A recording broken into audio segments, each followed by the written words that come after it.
Quidisceris Spiritus, donum Dei Altissimi, fons vivus signis caritas, et spiritualis uncti. യേശു ആരോടാണ് അവിശ്വസ്തനായ കാര്യസ്ഥൻ്റെ ഉപമ പറഞ്ഞത്? A. ജനങ്ങളോട്, B. ശിഷ്യരോട്, C. അപ്പൊസ്തലന്മാരോട്. ഉത്തരം ശിഷ്യരോട്. ആരാണ് സ്വത്ത് ദുർവ്യയം ചെയ്യുന്നെന്നാണ് യജമാനന് പരാതി ലഭിച്ചത്? എ. കാര്യസ്ഥൻ, ബി. പുത്രൻ, സി. കൂട്ടുകാർ. ഉത്തരം കാര്യസ്ഥൻ.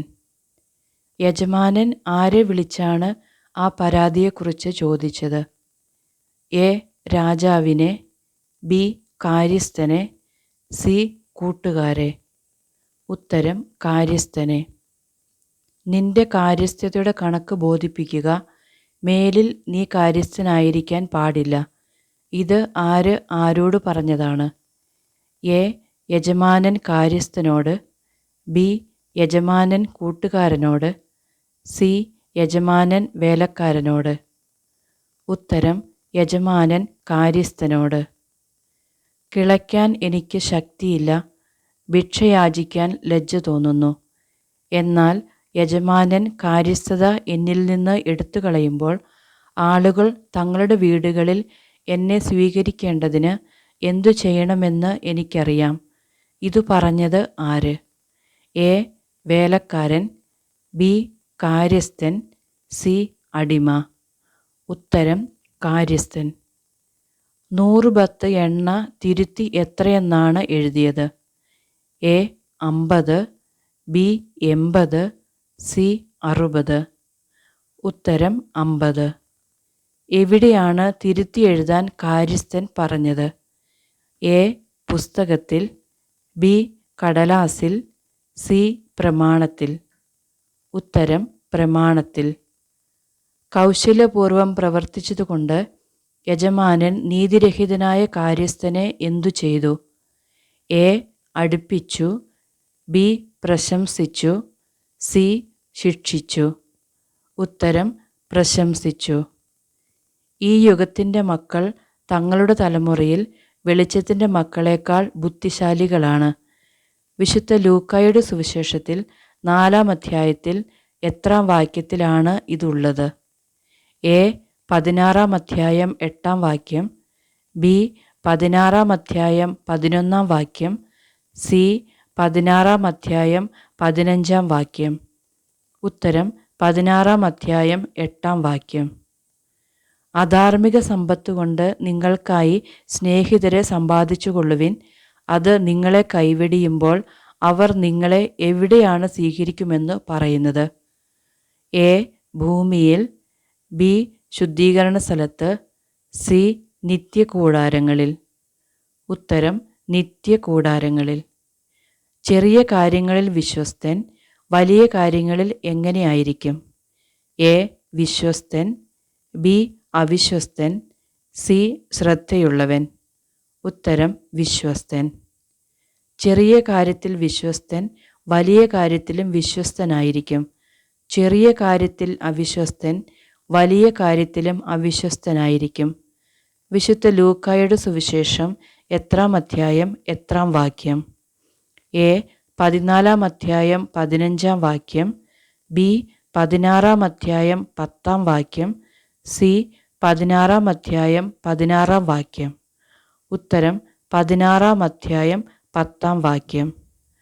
അധാർമിക സമ്പത്തിൻ്റെ കാര്യത്തിൽ വിശ്വസ്തരായിരിക്കുന്നില്ലെങ്കിൽ വേറെ എന്ത് ആര് നിങ്ങളെ ഭരമേൽപ്പിക്കും എന്നാണ് പറയുന്നത്? എ. യഥാർത്ഥ ധനം, ബി. വിശ്വാസം, സി. ജോലി. ഉത്തരം യഥാർത്ഥ ധനം. ഒരു ഭൃത്യന് ആരെ സേവിക്കാൻ സാധിക്കുകയില്ല എന്നാണ് വിശുദ്ധ ലൂക്ക പറയുന്നത്? എ. കാര്യസ്ഥനെ, ബി. രാജാവിനെ, സി. 2 യജമാനന്മാരെ. ഉത്തരം 2 യജമാനന്മാരെ. 2 യജമാനന്മാരുണ്ടായാൽ ഒന്നുകിൽ അവൻ ഒരുവനെ ദ്വേഷിക്കുകയും മറ്റവനെ എന്തു ചെയ്യും എന്നാണ് പറയുന്നത്. എ സ്നേഹിക്കും, ബി നിന്ദിക്കും, സി അവഗണിക്കും. ഉത്തരം സ്നേഹിക്കും. ഒരുവനോട് ഭക്തി കാണിക്കുകയും മറ്റവനെ എന്തു ചെയ്യണമെന്നാണ് പറയുന്നത്. എ നിരാശപ്പെടുത്തണം, ബി നിന്ദിക്കണം, സി സ്നേഹിക്കണം. ഉത്തരം നിന്ദിക്കണം. ഒന്നിച്ചു സേവിക്കാൻ പറ്റാത്തത് എന്തിനെയാണ്?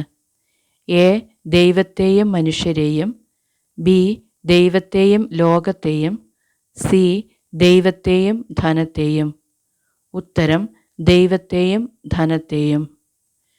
മനുഷ്യരുടെ മുമ്പിൽ നിങ്ങൾ നിങ്ങളെ തന്നെ നീതീകരിക്കുന്നു, എന്നാൽ ദൈവം എന്തറിയുന്നു എന്നാണ് പറയുന്നത്. എ ഹൃദയങ്ങളെ, ബി പാപങ്ങളെ, സി വിചാരങ്ങളെ. ഉത്തരം ഹൃദയങ്ങളെ. മനുഷ്യർക്ക് ഉത്കൃഷ്ടമായത് ദൈവദൃഷ്ടിയിൽ ഡാഷാണ്. എ പ്രീതികരമാണ്, ബി ഉത്കൃഷ്ടമാണ്, സി നികൃഷ്ടമാണ്. ഉത്തരം നികൃഷ്ടമാണ്. നിയമവും പ്രവാചകന്മാരും ഡാഷ് വരെ ആയിരുന്നു. A Yohannan, B Yesu, C Eshayya. ഉത്തരം യോഹന്നാൻ. നിയമത്തിലെ ഒരു പുള്ളിയെങ്കിലും അസാധുവാകുന്നതിനേക്കാൾ എളുപ്പം എന്ത് അപ്രത്യക്ഷമാകുന്നതാണ്? എ സ്വർഗവും നരകവും, ബി ആകാശവും ഭൂമിയും, സി പിശാചും നരകവും. ഉത്തരം ആകാശവും ഭൂമിയും. ഭാര്യയെയും ഭർത്താവിനെയും ഉപേക്ഷിച്ച് വേറൊരു സ്ത്രീയെയും പുരുഷനെയും വിവാഹം ചെയ്യുന്നവൻ എന്തു ചെയ്യുന്നു എന്നാണ് പറയുന്നത്? എ പാപം, ബി ക്രൂരത, സി വ്യഭിചാരം. ഉത്തരം വ്യഭിചാരം. ചെമന്ന പട്ടും മൃദുല വസ്ത്രങ്ങളും ധരിച്ചിരുന്നത് ആരാണ്? എ ധനവാൻ, ബി ലാസർ, സി കാര്യസ്ഥൻ. ഉത്തരം ധനവാൻ. ധനവാന്റെ പടിവാതിൽക്കൽ കിടന്നിരുന്നത് ആരായിരുന്നു? എ വേലക്കാരൻ, ബി കാര്യസ്ഥൻ, സി ലാസർ. ഉത്തരം ലാസർ. ലാസർ ആരായിരുന്നു? എ അടിമ, ബി ദരിദ്രൻ, സി കാര്യസ്ഥൻ. ഉത്തരം ദരിദ്രൻ. ലാസർ എന്ന ദരിദ്രന്റെ ശരീരം എന്തുകൊണ്ടാണ് നിറഞ്ഞിരുന്നത്? എ വ്രണങ്ങൾ, ബി അഴുക്ക്, സി വിയർപ്പ്. ഉത്തരം വ്രണങ്ങൾ. നായ്ക്കൾ വന്ന് ദരിദ്രന്റെ വ്രണങ്ങളിൽ എന്താണ് ചെയ്തിരുന്നത്? എ കടിച്ചിരുന്നു, ബി നക്കിയിരുന്നു, സി സ്പർശിച്ചിരുന്നു. ഉത്തരം നക്കിയിരുന്നു. ദരിദ്രൻ മരിച്ചപ്പോൾ ദൈവദൂതന്മാർ അവനെ എവിടേക്കാണ് കൊണ്ടുപോയത്? എ അബ്രാഹത്തിൻ്റെ മടിയിലേക്ക്, ബി ശുദ്ധീകരണ സ്ഥലത്തേക്ക്, സി അബ്രാഹത്തിൻ്റെ അടുത്തേക്ക്. ഉത്തരം അബ്രാഹത്തിൻ്റെ മടിയിലേക്ക്. ധനികൻ മരിച്ച് അടക്കപ്പെട്ടപ്പോൾ എവിടെയാണ് പീഡിപ്പിക്കപ്പെട്ടത്? എ ശുദ്ധീകരണ സ്ഥലത്ത്, ബി നരകത്തിൽ, സി പാതാളത്തിൽ. ഉത്തരം നരകത്തിൽ. ധനികൻ കണ്ണുകൾ ഉയർത്തി നോക്കിയപ്പോൾ ദൂരത്ത് ആരെയാണ് കണ്ടത്? എ തൻ്റെ ബന്ധുക്കളെ, ബി തൻ്റെ വീട്ടുകാരെ, സി അബ്രാഹത്തെയും അവൻ്റെ മടിയിൽ ലാസറിനെയും. ഉത്തരം അബ്രാഹത്തെയും അവൻ്റെ മടിയിൽ ലാസറിനെയും. എന്നിൽ കനിയണമേ എന്ന് ധനികൻ ആരെ വിളിച്ചാണ് പറഞ്ഞത്? എ അബ്രാഹത്തെ, ബി ലാസറിനെ, സി ദൈവത്തെ. ഉത്തരം അബ്രാഹത്തെ. തൻ്റെ വിരൽത്തുമ്പ് വെള്ളത്തിൽ മുക്കി തൻ്റെ നാവ് തണുപ്പിക്കാനായി ആരെ അയക്കണം എന്നാണ് ധനികൻ പറഞ്ഞത്? എ തൻ്റെ മാതാപിതാക്കളെ, ബി അബ്രാഹത്തെ, സി ലാസറിനെ. ഉത്തരം ലാസറിനെ. എവിടെ കിടന്നാണ് താൻ യാതന അനുഭവിക്കുന്നത് എന്നാണ് ധനികൻ പറഞ്ഞത്? എ ഗന്ധകത്തിൽ, ബി അഗ്നിജ്വാലയിൽ, സി നരകത്തിൽ. ഉത്തരം അഗ്നിജ്വാലയിൽ കിടന്ന്. മകനെ, നീ ഓർക്കുക, നിനക്ക് ജീവിതകാലത്ത് എല്ലാ സുഖസൗകര്യങ്ങളും ലഭിച്ചിരുന്നു, ലാസറിനോ കഷ്ടതകളും. ഇത് പറഞ്ഞത് ആര്?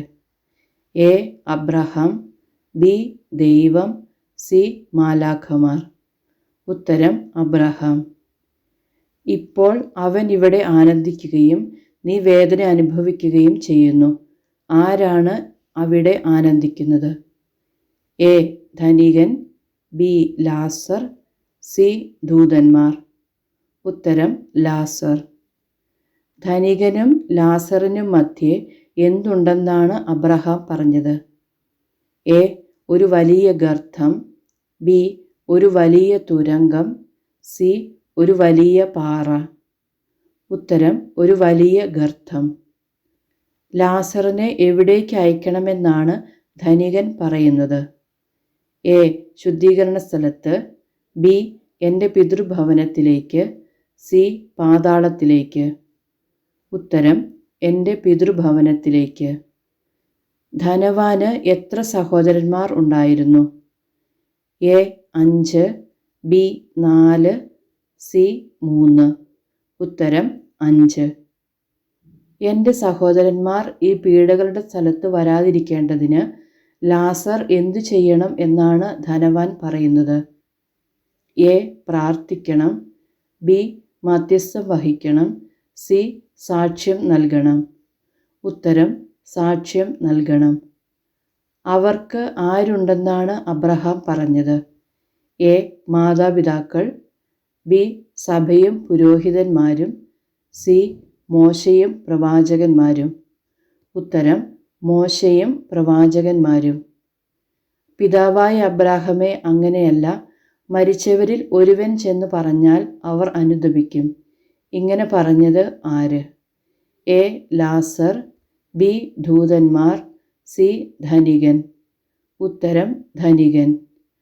മോശയും പ്രവാചകന്മാരും പറയുന്നത് അവർ കേൾക്കുന്നില്ലെങ്കിൽ മരിച്ചവരിൽ നിന്ന് ഒരുവൻ ഉയർത്താലും അവർക്ക് ബോധ്യമാവുകയില്ല. ആര് ആരോട് പറഞ്ഞു? എ അബ്രഹാം ധനവാനോട്, ബി അബ്രഹാം ദൂതന്മാരോട്, സി അബ്രഹാം ലാസറിനോട്. ഉത്തരം അബ്രഹാം ധനവാനോട്.